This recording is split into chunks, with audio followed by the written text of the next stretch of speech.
नमस्ते मित्रों, होली की आप लोगों को बहुत शुभकामनाएं। हमारे बिहार में होली आज मन रही है। दिल्ली वालों ने कल मना के खत्म कर लिया, मध्य बिहार ने। तो दिल्ली का होली की शुभकामना एक हफ्ते चलती है, तो आप सबों को बहुत शुभकामनाएं।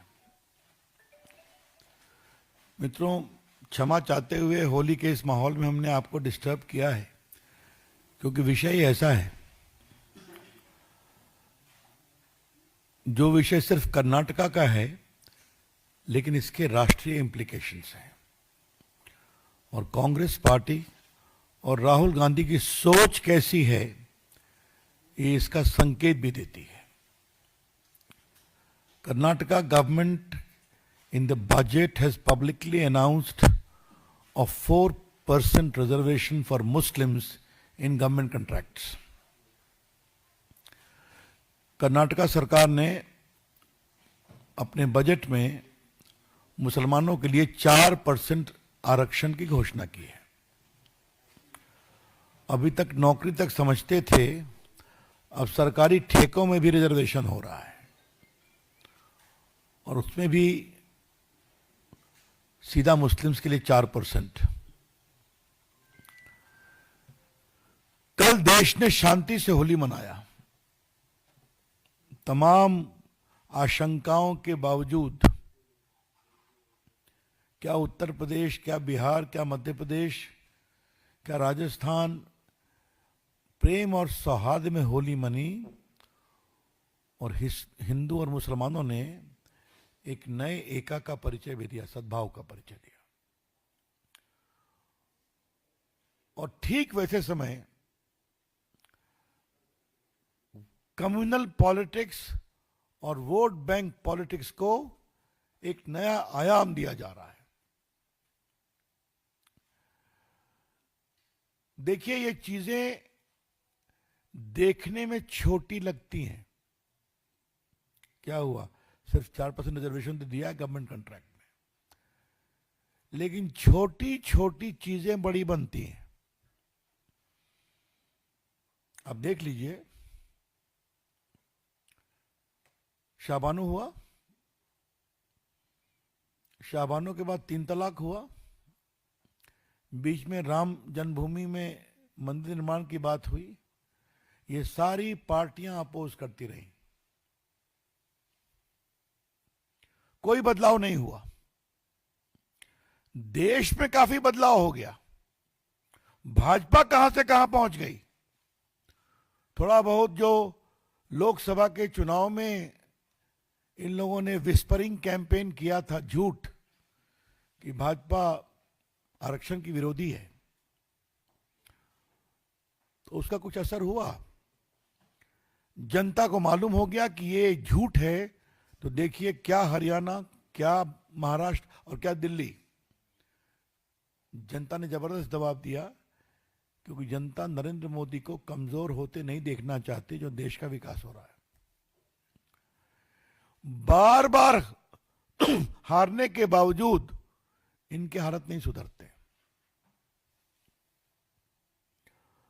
भाजपा की ओर से, हम भाजपा के राष्ट्रीय मंच की ओर से ये बहुत जिम्मेवारी के साथ कहना चाहते हैं, ये सब राहुल गांधी के इशारे पर हो रहा है। The BJP would like to emphasise categorically with some sense of responsibility that this reservation in Karnataka has been extended under full patronage and approval of Rahul Gandhi. Mr. Siddhar Maiya does not have the courage, not the political capital to announce on its own. ये हम बताना चाहते हैं। तो ये जो vote bank में competitive politics चल रही है, तो राहुल गांधी को लगता है मुझसे आगे बढ़े, लीड करे। वैसे राहुल गांधी जी कहां हैं? मैंने सुना है फिर वियतनाम गए। देवेंद्र बाबू, आपने दिखाया था कि वो जनवरी में भी वियतनाम गए थे ना, 10 मार्च को, जहां तक याद है। तो नया साल भी वियतनाम है, वियतनाम में, होली भी वियतनाम में।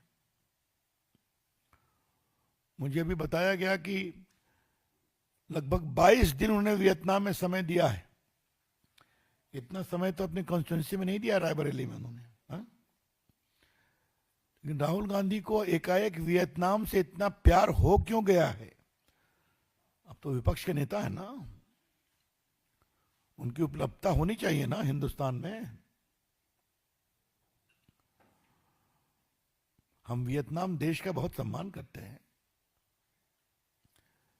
लेकिन ये सवाल तो पूछना पड़ेगा कि राहुल जी को वियतनाम से क्यों प्यार हो गया है?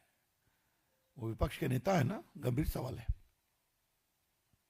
Rahul Gandhi needs to explain his extraordinary fondness for Vietnam.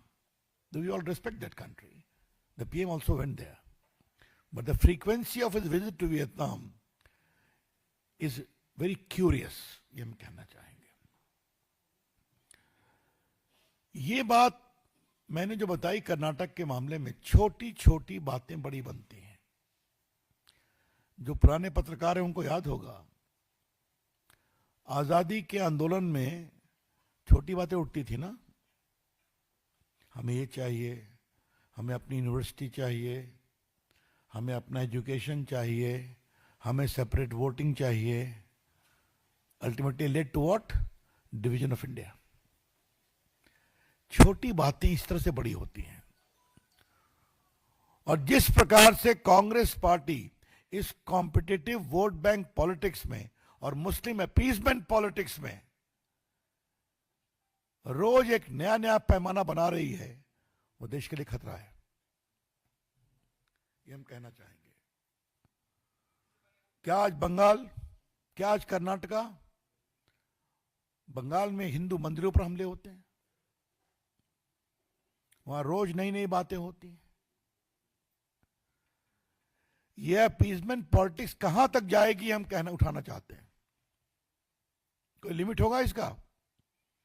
क्या आगे से मुसलमानों के लिए अलग लाइन लगेगी? ये टिकट लेना है रेलवे का, सिनेमा का, रिजर्वेशन का, तो उसमें भी रिजर्वेशन होगा क्या? मतलब मैं अभी संवैधानिक विषय पे आऊंगा, अभी मैं इसके बिल्कुल प्रैग्मेटिक पॉलिटिकल कंसिडरेशन पर अपनी टिप्पणी कर रहा हूं। और फिर कहूंगा, मैंने संसद में भी कहा है 2 बार इसको, इतनी बार हारे हैं, कहां से कहां पहुंच गए, फिर भी समझते नहीं हैं और सवाल अपने को संभालते भी नहीं है, न समझते हैं न संभालते हैं। ये पूरा वोट बैंक पॉलिटिक्स का कितना बड़ा ग्रिप है उनके ऊपर, ये हम कहना चाहते हैं। बीजेपी इसका विरोध करती है और करेगी। आपको याद होगा कि आंध्र प्रदेश में 4% रिजर्वेशन दिया गया था, आंध्र प्रदेश हाईकोर्ट ने उसको क्वॉश कर दिया। मैटर सुप्रीम कोर्ट में कॉन्स्टिट्यूशन बेंच में पेंडिंग है, क्योंकि religious based reservation is not permissible under the Indian constitution. ये जो संविधान की बात बार बार करते हैं, उसमें स्पष्ट लिखा हुआ है सोशल बैकवर्डनेस, एजुकेशनल बैकवर्डनेस। उसमें तो हर जात के लोगों को देते हैं, अच्छी बात है, ओबीसी को भी देते हैं, मुस्लिम समाज के भी ओबीसी को आप दे सकते हैं, लेकिन सीधा गवर्नमेंट कंट्रैक्ट में हम देंगे 4% रिजर्वेशन, ये टोटली अनकॉन्स्टिट्यूशनल है।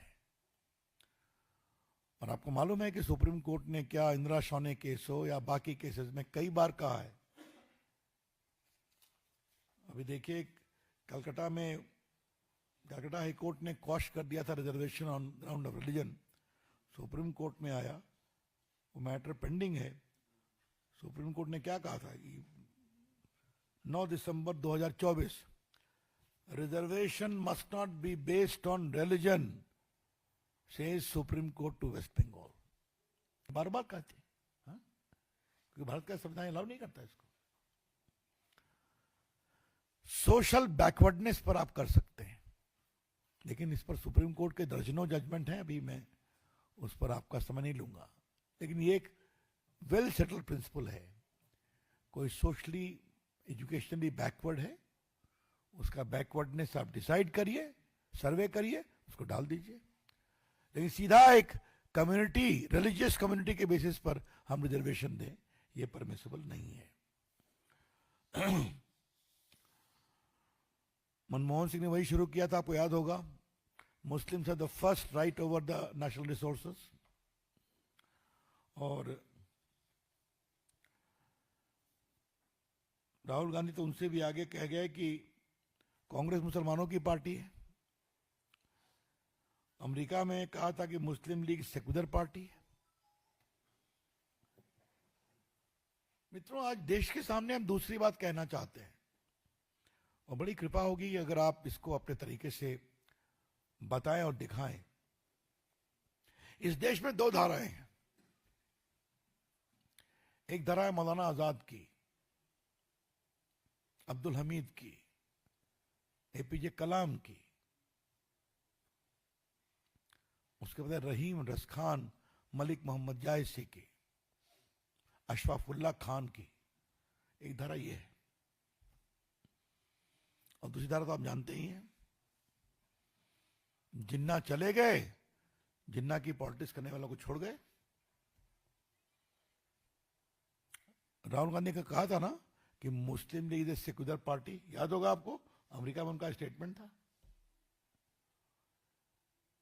तो हम कैसे उस समाज के नेताओं को पैदा कर रहे हैं,